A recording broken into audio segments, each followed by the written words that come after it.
So that's what you're accomplishing by saying the Kol Chamirah. So presume when you after you give the chametz to Aaron, after it's burnt, you should say that Kol Chamirah. Good morning, Ralph. We're talking about a little bit meanwhile about Pesach so far. They're going to be burning the chametz here, I presume, somewhere, right? Are they burning the chametz here in the synagogue somewhere? On the roof. The people go up to the roof? How does it work? What, just people go up to the roof? Yeah, Haron is in charge of such a thing.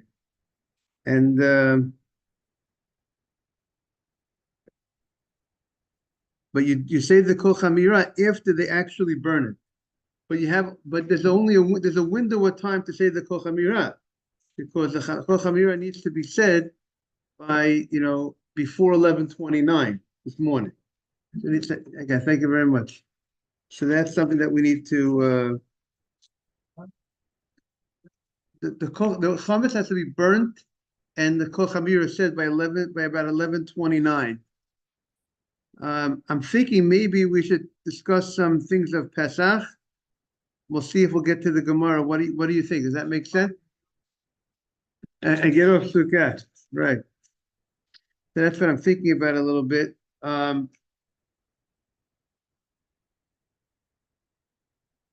So the selling of the chametz, by the way, is happening many places. Happening this morning. That's where they sell the chametz on Erev Pesach.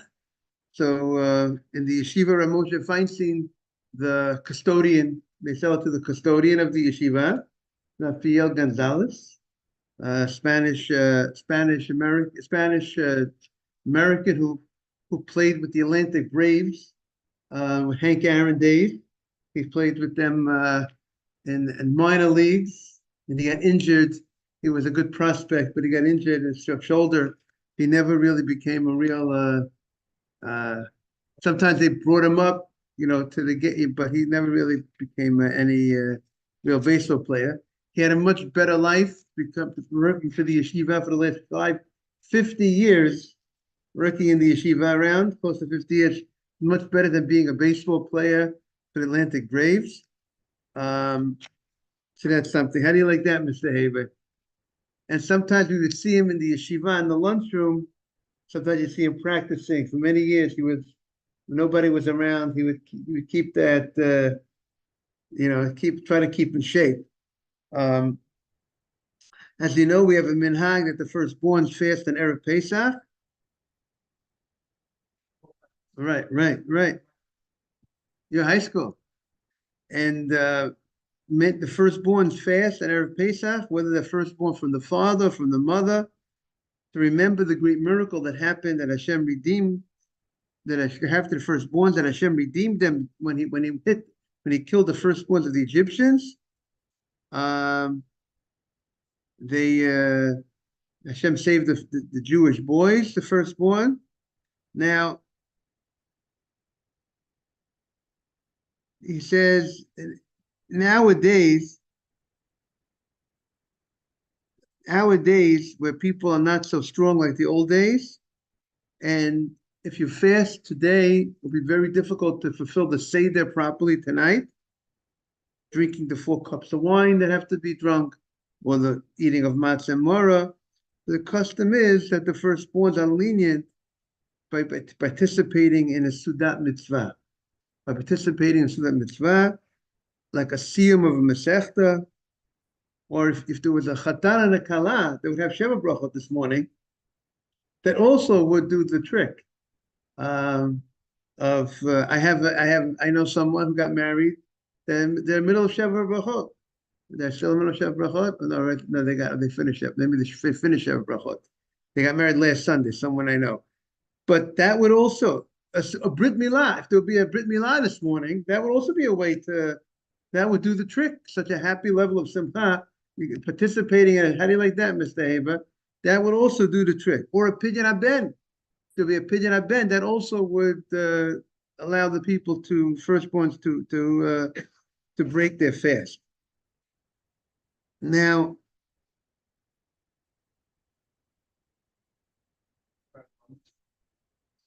Bar mitzvah, I would think would be if this morning would be, if today would be the celebration, if today would be the day the guy is 13, and you have some sort of sudah, some sort of meal in honor, that would also do the trick. And I would think even if today is not, his birthday was yesterday, 2 days ago, if you make a celebration and he gives a drasha, maybe that also would be considered a sudat mitzvah. That would be a good question. If it's not the actual date, but you're celebrating it, would that be good enough? Now, the people who join into the siyum, he says, should listen very carefully, very attentively to the person who's making the siyum, and then it's permitted to go ahead and taste. And he should eat. How much should he have? He said he should have a kazayit. He should have at least an olive size, an ounce from the fruit, or something. Meaning, it's not enough. He says, hearing the siyum. He says you're supposed to go ahead and when you hear the siyum, it's not enough to go hear the siyum to go home to eat. Rather, he says, after you hear the siyum, you should go ahead and taste, have a kasayit of food, an ounce of something. Don't just make a little bite. He says, but if somebody sends it's a piece of cake, if you weren't there at the siyum, if you tell somebody, you know what, you go to this minyan, you go ahead and you hear the siyum and bring me home a piece of cake. It doesn't, you gotta be there at the siyum, he says.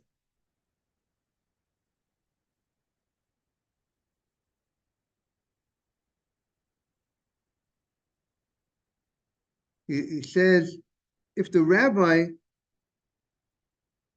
let's say you didn't hear the end of the Masechta, you weren't there at the end when he finished the tractate, but the rabbi is still discussing.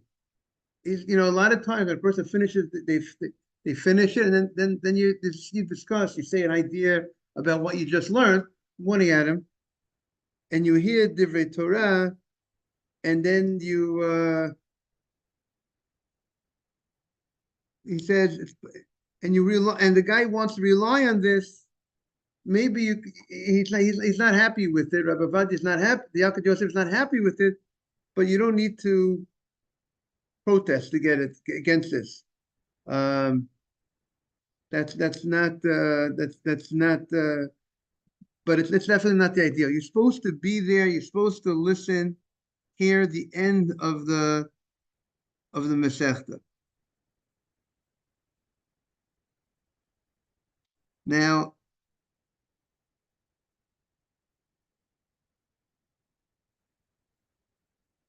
okay, so this is a little bit about the siyum today.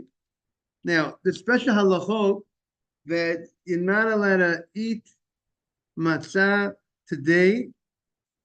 Today, anybody wants to have matzah, they can't have matzah today, even though it's kosher the Pesach matzah, or you can't, because you have to have an appetite tonight for the matzah. We want you to have a good appetite. Therefore, you're not supposed to fill yourself up with food this afternoon either.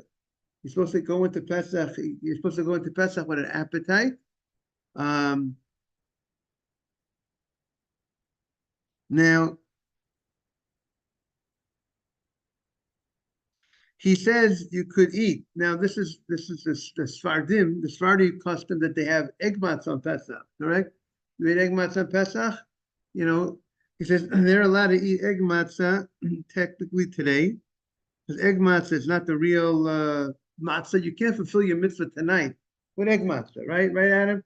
Especially you have to have special shmura matzah, special matzah that's not flavored with eggs to fulfill your mitzvah, because egg matzah is called matzah shira. It's called rich. It's a rich matzah because it has the flavor. It has the egg in it, and that's not the matzah that you can fill the mitzvah of.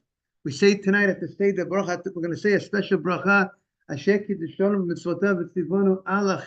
you want to say to the people that were on the Quran, There's a special mitzvah of al achilat matzah. The matzah that we're going to do, we're going to fulfill the mitzvah, is matzah that's not rich man's matzah. Rich man's matzah is very tasty with the egg. That's called a rich man's matzah. And the Torah says to be lechem oni, bread of affliction. That was a type of bread that they gave the Jewish people in Egypt that we ate for our daily sustenance in Egypt. They didn't give us nice, tasty bread. That will that's because I understand that matzah lasts longer in a person's body. So Egypt, when they were, the food that they gave for the slaves, they want them to eat not tasty food that will you get hungry for, more of a desire for, rather matzah, and that would last in your body longer. And therefore, when the Torah says you have to be lechem oni, one of the things are it has to be a bread that that's not flavored with eggs or so on and so forth. So that's being you can't fulfill the mitzvah on Erev Pesach with the night of Pesach, to fulfill the special mitzvah. We have a biblical obligation tonight. There are two biblical obligations in Torah tonight that we do not have the whole year. Tonight, to tell the story of the Exodus in great detail, even though every day of the year we have a mitzvah, every day and every night to mention Yetziat Mitzrayim. Ani Hashem Elokeichem, we say at the end of the Shema, Seiti Atchem Eretz Mitzrayim, took you out of Mitzrayim. That's the mitzvah we have every day and every night. But tonight you have a different story. It's a different story. You have to tell the story. You have to elaborate. You don't just mention it. There's a question, manishtana, question, answer, and that's different tonight. And also we have the mitzvah of eating matzah tonight. And the matzah tonight that we need to eat is matzah that's not flavored. And therefore he said you could eat technically egg matzah today, at least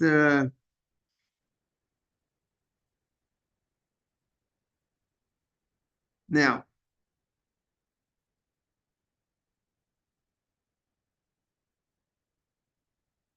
He says,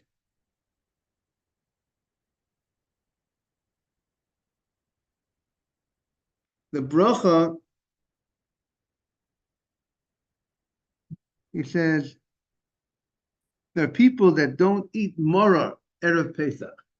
Why don't they eat Erev Pesach? Well, some people have such a custom because they also want to have, it should be something unique, something that they're having, more of an appetite to eat this moror, meaning you're doing a mitzvah, the mitzvah should be done with more appetite. But he says we don't have such a slumra. We don't have that stringency. Now you could go ahead, you could have fruits, vegetables today, but don't fill yourself up with the fruits and vegetables this afternoon. Don't come into Pesach with a full stomach.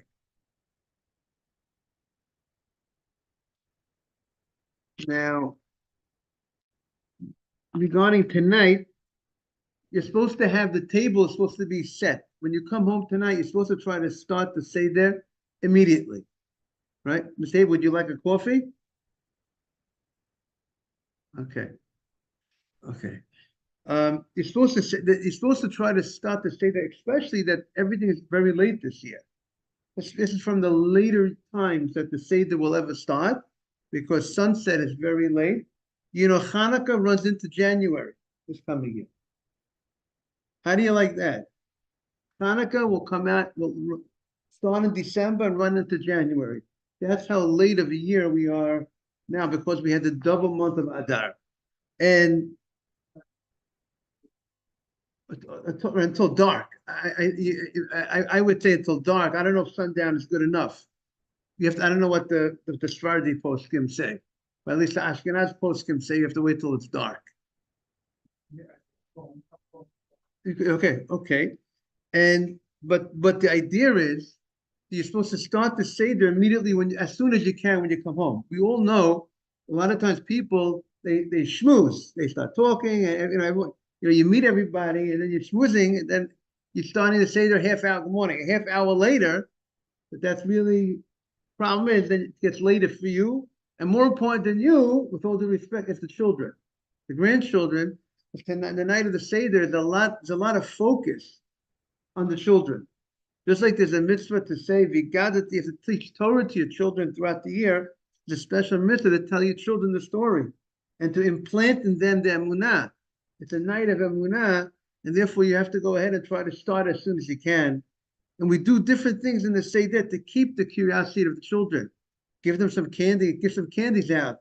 Really, the idea is you give the kids a nap. That's really, the adults also, I was telling, the adults also could use a nap, I think, during the day, because you're able to be up properly throughout the Seder. Both men and women are obligated to have 4 cups of wine. It's a mitzvah to have to give the children. The children reach the age of chinuch, of training, to train them in the 4 cups of wine, and give them different types of candies before the Seder, in order they shouldn't fall asleep. You want the kids to remain up. They should see something's going on tonight. They should ask questions. He says, definitely you should start the Seder after it's dark, in order that if the 4 cups of wine happen when it's dark. But he says if a person did not follow that, and he went ahead and he started a little earlier, before it was dark, after sunset, technically he gets credit, but it's not the way to go. You should wait till it gets dark. And he says the first, when you're up to the, we do Kadesh Orchas Karpas, if the dipping of the vegetables, it's good to be strict if you did it before it became dark, to re-dip it once it came dark. And also it's appropriate to be careful that to tell the story and the matzah and the story should be after it's dark. Okay. And he says it's good that the children sleep today and Erev Pesach. They should be able to be fresh throughout the whole Seder. And he says a child, you don't have to give a child wine. A child, you could give a child grape juice. And he also doesn't need the same size that we need. We need, what's the size? We need around the 3-ounce area, maybe 3.3 ounces, the size of the cup that we should use. And the children do not need that size. You're supposed to set the table with beautiful utensils, and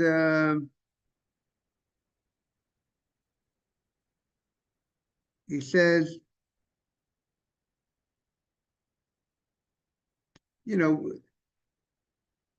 we use pillows. Everyone has a pillow. Do you do that as well? By you have a pillow. We have a pillow. So make sure you're leaning on your left side. And he says the women also should lean. When the women drink the cups of wine, and when the women go ahead and eat the matzah, this is the Yalkut Yosef, this is for the Sfardim, that they should go ahead and they should lean. And it's very appropriate to remind the people at the Seder to lean. When you're eating specifically the matzah of the mitzvah, and when you're drinking the 4 cups of wine, you lean on the left side. If you have an arm, if you have a chair, see this chair doesn't have an arm, but if you have an arm, see this chair, that one, you lean on that, you got that arm over there. So here, what I would do in this type of chair, I would turn it like this. I would like that. So if you're leaning on something, an armchair, I recommend an armchair, so you lean on the arm on the left side, and you should remind the people to lean. Now, also you have to remember to lean by the afikomen. Afikomen is that what you're having at the end of the meal. You have to make sure you leave room after you have that beautiful meal that is made in honor of Pesach.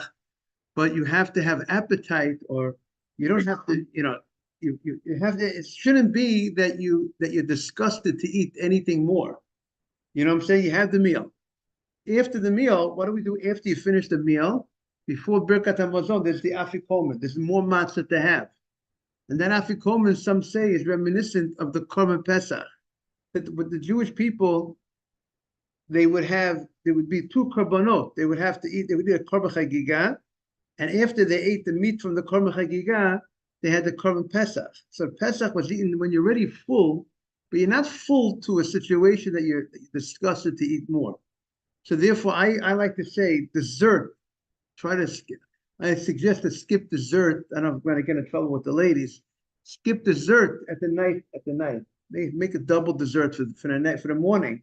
Meaning to say, when you have that, I find having that dessert fills you up, and now you don't have room for the afikomen, for the matzah. But if you have dessert, make it. Don't overdo the dessert. You hear what I'm saying, Ralph? You should have room to eat the matzah of the afikomen. Now,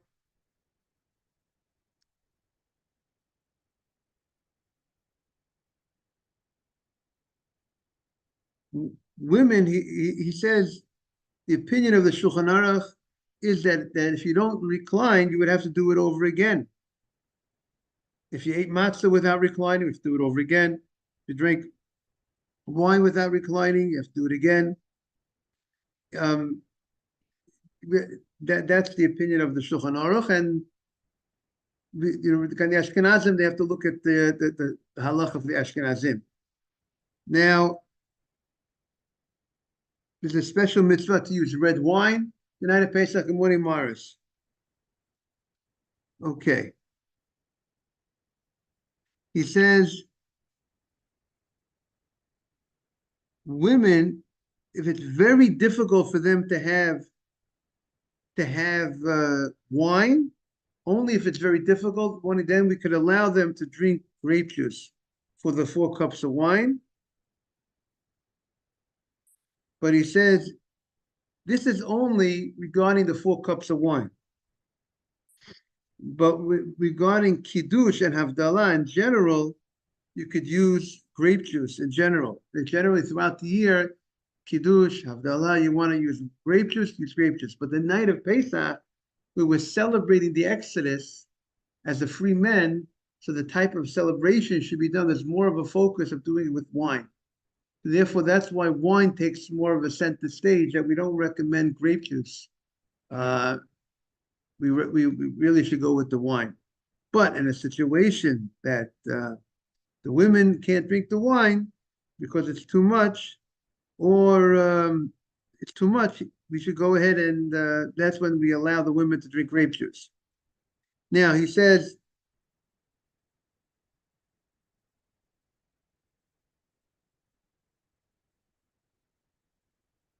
now,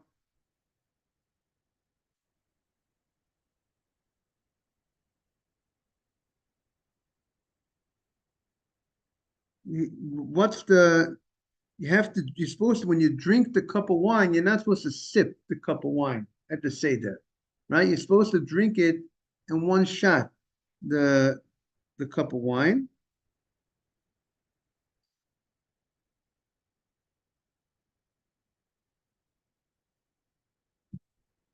If it's a big cup, see, we don't recommend using such a big cup because really, ideally, you should drink the whole cup. If you can't drink the whole cup, drink the majority of the cup. So, what was that? It's about 3 ounces, maybe 3, it might be 3.3. He says it should be 81 grams. What is an ounce? About 28 grams. What is could you look up 81 grams and what is it? 80, 56. So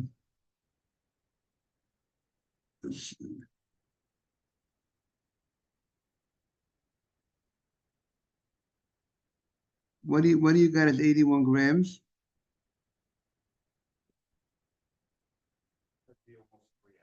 What, 2.9? Yeah. The 2.9 ounces, it sounds like, according to this. Um,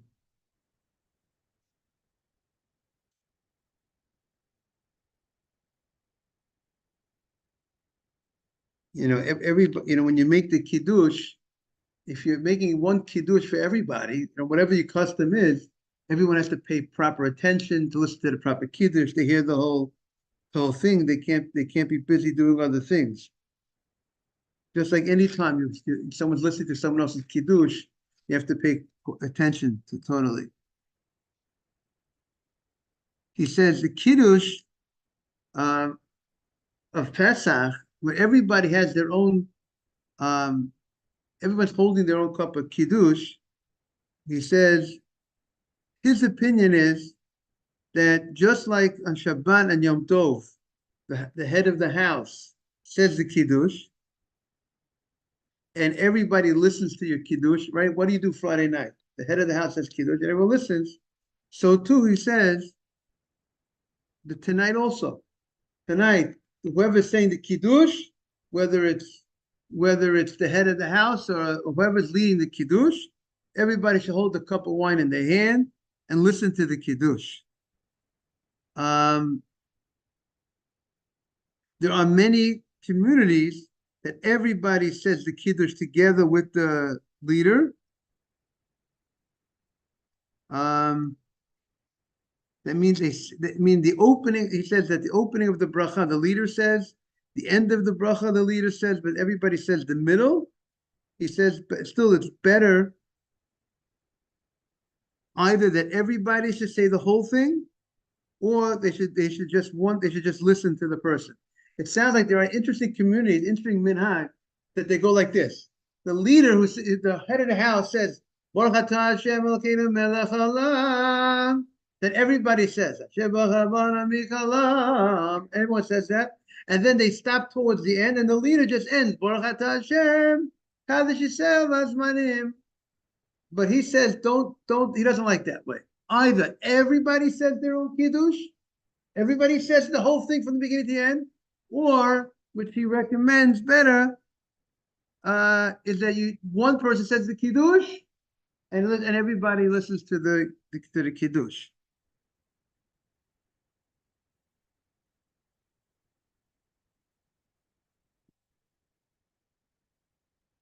Now, of course, we're going to say Shechianu tonight, also tonight, because it's a special time. When you say the Shechianu v'kimana v'giyana lazman hazeh, have in mind that the Shechianu should also go on the matzah that I'm going to have tonight, right? I'm going to have morah tonight. So I'm having in mind, God bless you, that the Shechianu goes on all those items.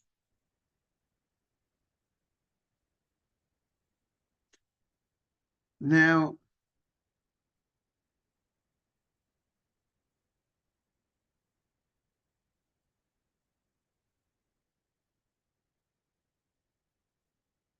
he says if somebody is very hungry, really, we're having the meal later on, right? We're having the meal. When do we have the meal? After we have the matzah, after we have the marah, after we have the sandwich. So we need a good appetite. But he says if somebody is very hungry and it's hard for them to wait until after the reading of the Haggadah, then they could go ahead, they could eat a little bit after Kiddush. They should eat a small amount they can eat a small amount after Kiddush. The bottom line is you would want him to have an appetite for the matzah. He could have a little bit of fruit just to calm down if someone's starving. And obviously he'll make a bracha on that. He didn't wash. Now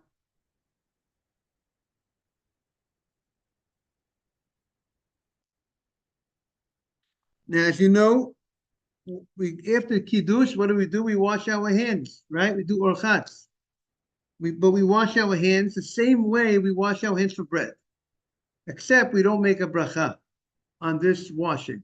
The washing on the dipping of the vegetable in the salt water, and we don't make a bracha on this washing. and it's best not to talk from the time you wash until you finish the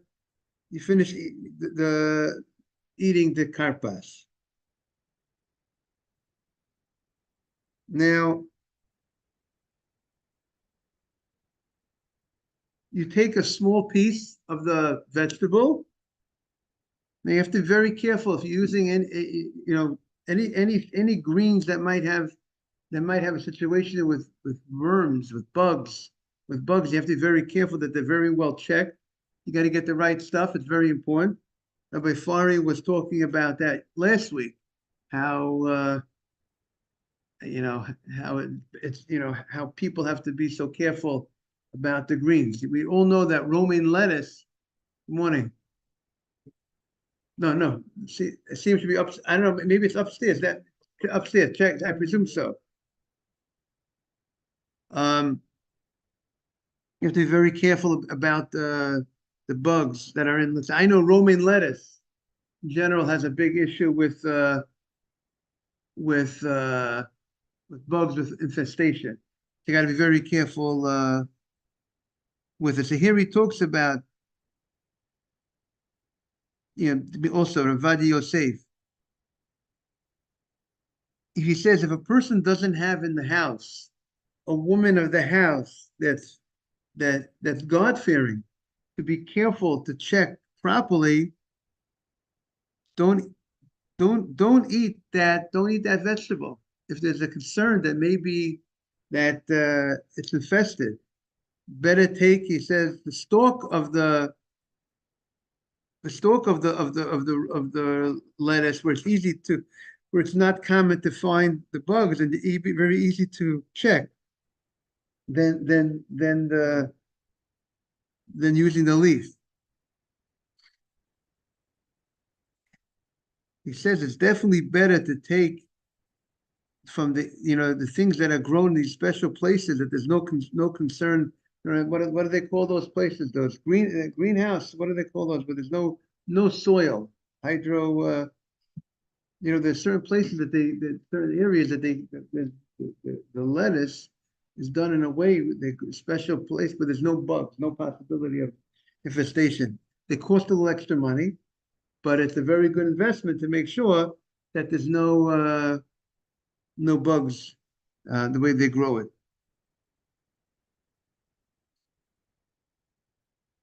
It's best, he says, that the leader should say the hadamah on the vegetable, have in mind all the members of the group. I'm saying the hadamah, just answer amen afterwards, and then you can eat, and based on my bracha. But if everybody wants to make their own bracha, they're allowed to do it. If the leader has difficulty saying brachot properly, if he swallows words, then it's definitely better that everybody should say their own bracha. Hopefully the leader does not have such a problem. You say, everyone please pay attention. I'll have you in mind, just like I have you in mind by kiddush. I'll have you in mind with the bracha. Now you should also have in mind that the bracha bar piyadama on the vegetable should also cover the marah, the bitter vegetable I'm having later on in the seder. The hadama now will cover that, and I don't have to make another hadama over there. Now,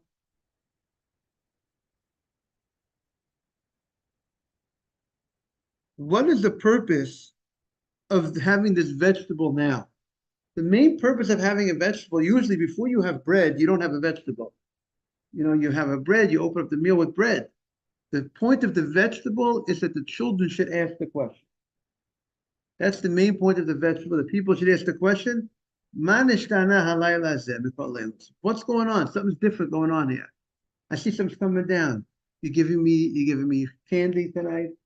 You have a vegetable before you have your bread, before you have the hamotzi. And obviously, because we want to explain to them there's something unique about tonight that's unique, that we came out of Egypt. This is the night that God skipped over the Jewish home. He killed the firstborn of the Egyptians, and then in the morning we left. So we want the children to be involved. Now,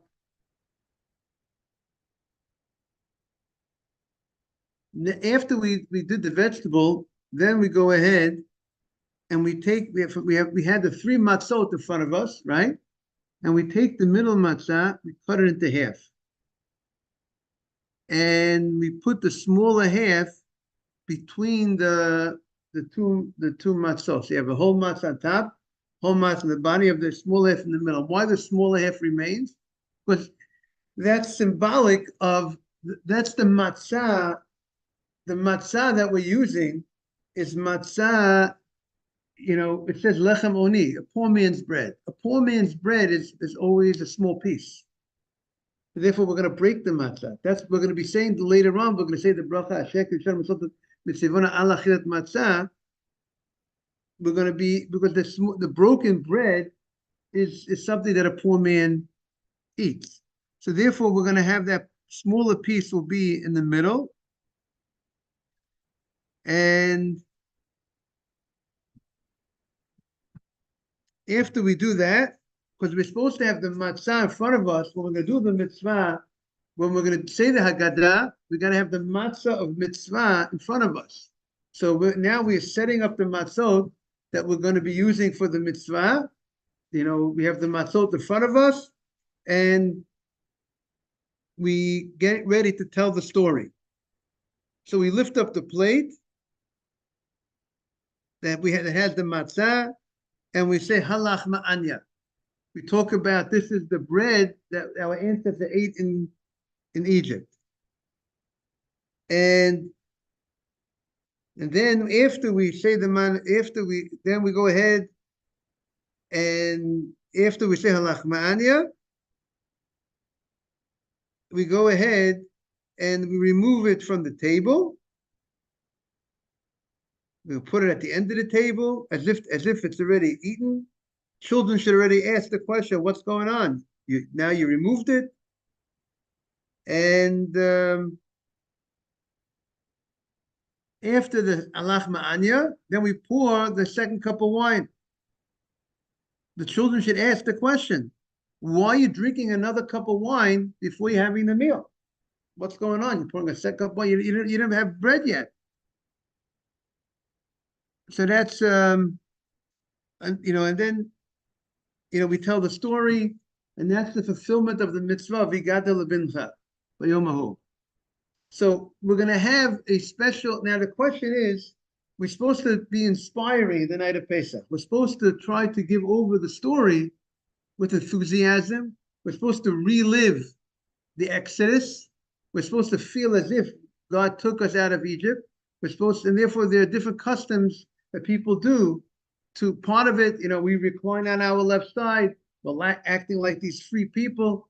People pour you, sometimes instead of you pouring yourself the wine, or someone else pours you the wine. Everybody is treated like royalty. The night of Pesach, there's certain customs. They put something on their shoulder, and there's a whole, where you going, where you're coming, right? I'm coming from Egypt. I'm going to Israel. Different customs. The same way the pasuk says the Jewish people had the matzah on their shoulder, so we do certain things to reenact the going out of Mitzrayim. I think it's important to note that in the tefillin we say biyod chazaka.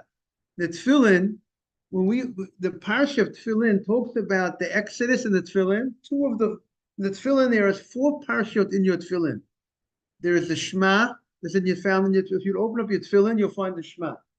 If you open up your tefillin, you'll find the V'hayim Shemoah.